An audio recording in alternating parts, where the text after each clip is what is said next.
Lahore jail की मोटी दीवारों के भीतर एक दीपक जल रहा था। उसकी लौ कांप रही थी, जैसे आने वाले इतिहास को महसूस कर रही हो।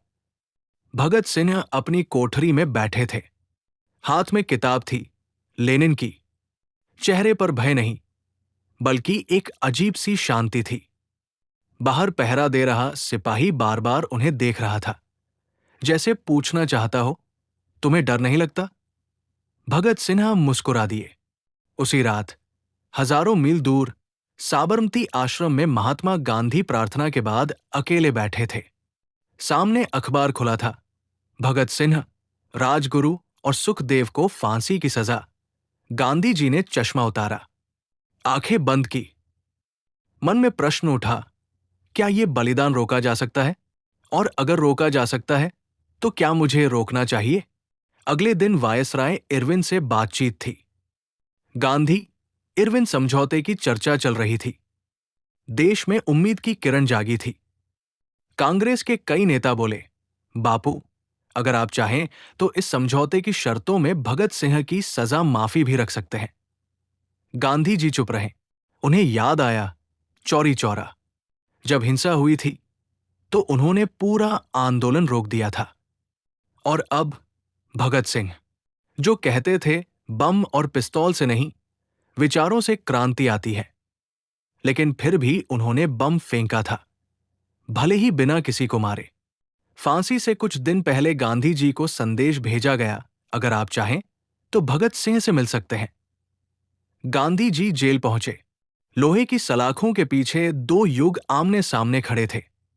गांधी जी बोले, भगत सिंह, मैं तुम्हारे साहस का सम्मान करता हूं, पर क्या हिंसा का रास्ता सही है?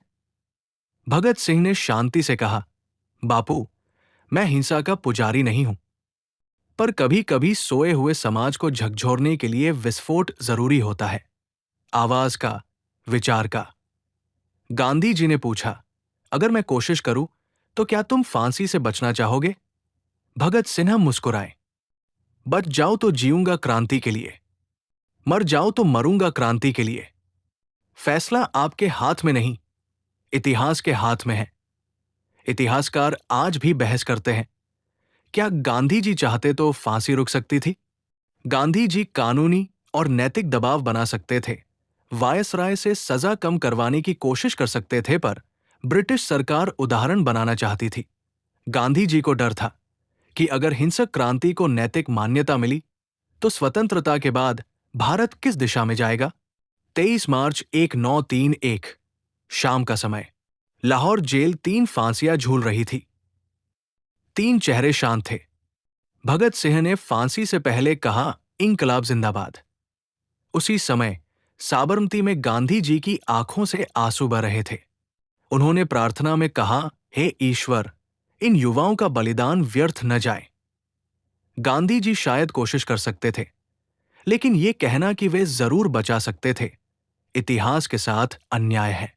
और यह भी सच है, अगर भगत सिंह जिंदा रहते तो शायद भारत को एक और महान विचारक मिलता।